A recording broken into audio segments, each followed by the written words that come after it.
Prince లో శ్రీరస్తు శుభమస్తు sale వైభవం Vaibhogam March 19 నుంచి ఏప్రిల్ 10th వరకు.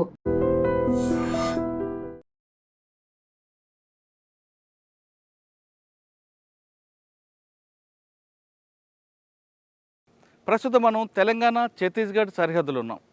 ఇక్కడ చూస్తుంటే మీకు వెనక్కి కనిపిస్తుంది కర్రెగుట్టలు. ఈ కర్రెగుట్టలే మావోయిస్టు పార్టీ ఈరోజు తుడిచిపెట్టిపోవడానికి ప్రధాన కారణంగా నిలిచాయనేది చాలా చెప్పొచ్చు. ఎందుకంటే ఇక్కడున్న ఆదివాసీలు కర్రెగుట్టలకు వెళ్ళి కర్రలు కొట్టుకొస్తున్న వాళ్ళలో ఆయనకి వాళ్ళు పెట్టిన బ్లాస్ట్ అవ్వడం, అందులో ఆ వ్యక్తి చనిపోవడంతో పోలీసులతో పాటు గవర్నమెంట్ దీని మీద ఫోకస్ చేసింది. అంటే ఛత్తీస్గఢ్లో ఉన్న మావోయిస్టులు అందరూ కూడా ఈ కర్రెగుట్టలో తలదాచుకున్నారు కాబట్టి కర్రెగుట్టలు ఆపరేషన్ స్టార్ట్ చేయాలని కేంద్ర ప్రభుత్వం ఒక నిర్ణయం తీసుకుంది. దాంతో ఆపరేషన్ కర్రెగుట్టలకి సిఆర్పిఎఫ్కి ఇచ్చారు. ప్రస్తుతం మనం ఇక్కడ మొమ్మనూరు క్యాంప్ దగ్గర ఉన్నాం. ఇక్కడ కనిపిస్తున్న కర్రెగుట్టలకి సిఆర్పిఎఫ్లు దాదాపు పూర్తిగా తుడిచిపెట్టడం కాకుండా మనుషులు కూడా వెళ్ళలేని ఆ ప్రాంతానికి రోడ్డు వేసి చక్కగా రోడ్డు కూడా వేశారు. ఆ రోడ్డు వేసిన తర్వాత సిఆర్పిఎఫ్లతో పాటు కోబ్రా టీం, అదేవిధంగా ఛత్తీస్గఢ్, జార్ఖండ్, ఏఓబి అన్ని టీములు కూడా లోపలికి వెళ్ళడం, మావోయిస్టు పార్టీకి అడ్డాగా ఉన్న కర్రెగుట్టలు పూర్తిగా కొలాప్స్ అయిపోయాయి.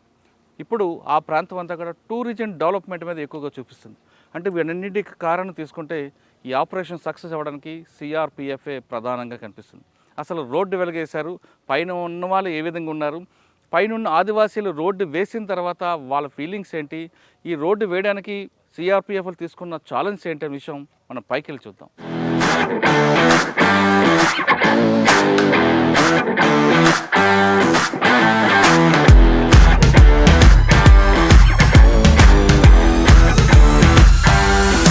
ఆపరేషన్ కర్రెగుట్టల్లో ప్రధానంగా ఉంది రోడ్.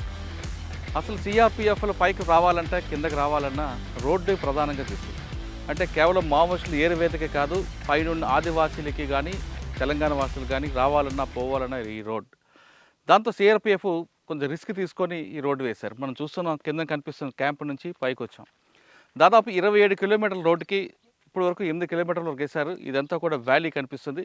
ఈ వ్యాలీ అవతల మనకి ఒక వాటర్ ఫాల్స్ ఉంటాయి, చాలా బాగుంటుంది అంటున్నారు. ఇది కేవలం ఎండాకాలం కాకుండా వర్షాకాలం కానీ అదేవిధంగా మన వింటర్లో వస్తే అద్భుతంగా ఉంటుంది. ఇది మరో ఊటీలా కనిపిస్తుంటుంది, అంత చక్కటి ప్లేస్. మావోయిస్టులు వెళ్ళిపోయిన తర్వాత కూడా ఈ తెలంగాణ ప్రభుత్వం దేని మీద ఫోకస్ చేసి ఇక్కడ టూరిస్ట్ డెవలప్ చేస్తే తెలంగాణ ప్రభుత్వంలోకి మరో మణిహారం అవుతుంది కర్రెగుట్టలు. ఇక్కడ మనకు కనిపిస్తున్న వ్యాలీస్ కనిపిస్తాయి, పచ్చని చెట్లు ఉంటుంది, చుట్టూ పచ్చడి అడవి ఉంటుంది. ఇవన్నీ రావాలంటే భవిష్యత్తులో మంచి ఒక మణిహారం రావాలంటే సిఆర్పిఎఫ్ చేసిన ఈ రోడ్డే ప్రధానం కనిపిస్తుంటుంది. ఈ రోడ్డు వేయడానికి కూడా వాళ్ళు పడ్డ కష్టం అంతా ఇంత కాదు. వాటర్ కూడా దొరకని ప్రాంతంలో, మనుషులు కూడా రాని ప్రాంతంలో ఇక్కడ రోడ్డు వేయడానికి వీళ్ళు ఒక మిషన్గా తీసుకొని, అంటే సిఎస్ఓ దగ్గర నుండి కింద కానిస్టేబుల్ వరకు దీనికి ఒక ఆపరేషన్గా తీసుకొని చేపట్టే తొందరగా ఈ రోడ్డు కంప్లీట్ అయింది. అదేవిధంగా పోలీస్ క్యాంపులు కూడా పైకి వచ్చాయి. ఇప్పుడు ఇక్కడ నుంచి తీసుకుంటే తెలంగాణ గవర్నమెంట్ ఎంతవరకు ఉందో అంతవరకు తెలంగాణ రాష్ట్రంకి వెళ్ళి కొంచెం ముందుకెళ్తే ఛత్తీస్గఢ్ కనిపిస్తుంది.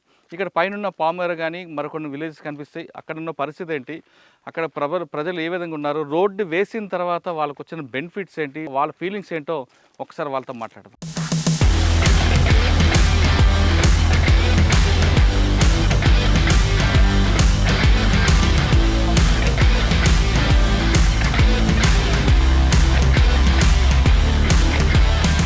ప్రస్తుతం మనం కర్రెగుట్టలకు వెళ్ళే దారిలో ఉన్నాం.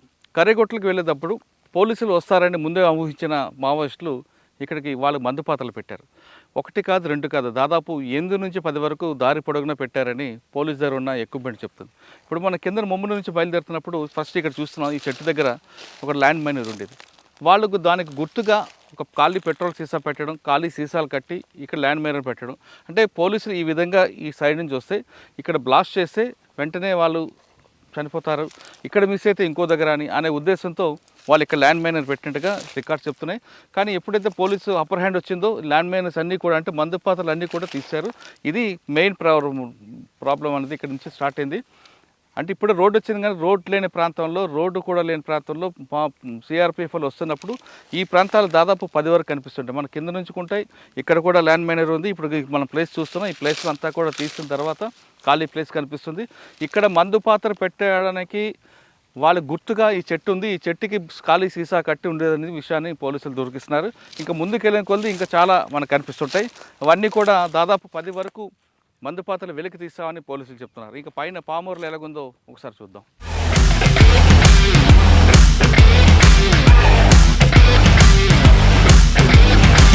మనం కర్రెగుట్ట హిల్స్కి వచ్చాం. ఇది సిఆర్పిఎఫ్ బేస్ క్యాంప్ కనిపిస్తుంది. ఇక్కడ సిఆర్పిఎఫ్ రావడానికి దాదాపు 3 నెలలు పట్టింది. ఇక్కడ రావడానికి వాళ్ళు రోడ్డు వేసుకొచ్చారు. అన్నిటికన్నా ఎండాకాలంలో ముఖ్యంగా వాళ్ళకి కావాల్సిన మంచినీరు కూడా దొరకని ఈ ప్రాంతంలో రోడ్డు వేయడానికి వాళ్ళు పడ్డ కష్టం అంతా ఇంత కాదు. ఇక్కడ నుంచే మావోయిస్టు పార్టీ పూర్తిగా వాళ్ళ అప్పర్ హ్యాండ్ ఉండేది గతంలో. ఇప్పుడు మాత్రం పోలీస్ క్యాంప్స్ కనిపిస్తున్నాయి. దీని వెనక పామూరు అనే విలేజ్ కనిపిస్తుంది. అక్కడ వాళ్ళు బేస్ క్యాంపులు పెట్టుకోవడం కాకుండా వాళ్ళ చేతుల్లో ఉన్న వాళ్ళ ఆదివాసులందరినీ కూడా ఉంచడం. ఇప్పుడు మనం చూసిన దారి అంతా కూడా మందుపాతలు పెట్టి ఇక్కడికి ఎవరైనా పోలీసులు వస్తే వాళ్ళ మీద అటాక్ చేయడం. మందుపాతలు కూడా ఒక వ్యక్తి మీద చంపడం కాకుండా వేరే వెహికల్స్ వస్తే పైకి ల్యాండ్ బ్యానింగ్ అయిన విధంగా కూడా ఏర్పాటు చేసినట్టు కనిపిస్తుంది. ఈ ప్రాంతానికి రావాలంటే గతంలో దాదాపు 10 మందుపాతలు ఉన్నట్లుగా పోలీసుల విచారణ బయటపడింది. ఇప్పుడు ఈ బేస్ క్యాంప్ కర్రెగుట్ట హిల్స్ ఇది. ఈ కర్రెగుట్ట హిల్స్ నుంచి ఇప్పుడంతా సిఆర్పిఎఫ్ క్యాంప్ కనిపిస్తుంది. ఇది ఎఫ్ఓబి పామరు. ఈ పామరు నుంచి వాళ్ళు ఆదివాసీల కోసం రోడ్డు వేయడమే కాకుండా సిఆర్పిఎఫ్ వాళ్ళు ఇక్కడ దీనికి ప్రత్యేకంగా ఒక ఫోకస్ పెట్టారు. అంటే వాళ్ళకి కావాల్సిన నీడ్స్ అంటే వాటర్ కానీ మిగతా విషయాలు కూడా సిఆర్పిఎఫ్ స్వయంగా చేయడం, వాళ్ళకి ఆదివాసీలకి ప్రత్యేకంగా గిఫ్ట్లు ఇవ్వడం, వాళ్ళకి కావాల్సిన మెడిసిన్ ఏర్పాటు చేయడం, ఇవన్నీ కూడా సిఆర్పిఎఫ్ చేస్తుంది. అంటే సిఆర్పిఎఫ్ అనేది కేవలం అది ఫోర్స్ అనేది కాదు, అది సోషల్ సర్వీస్ కూడా చేస్తుందానికి ది బెస్ట్ ఎగ్జాంపుల్ పామరు. ఇప్పుడు ఈ ప్రాంతంలో పోలీసులు ఎంతమంది ఉన్నారు, దీని తర్వాత వాళ్ళు ఇక్కడ అడాప్ట్ చేసుకున్న గ్రామాల్లో ఏ విధంగా ఆదివాసులకి వాళ్ళు సహాయపడుతున్నారనే విషయం మనం చూద్దాం. ఇప్పుడు మొత్తం అంతా కూడా ఈ ఫోర్స్ కనిపిస్తుంది. ఈ ఫోర్స్ అంతా వెహికల్స్ అని వచ్చాయి.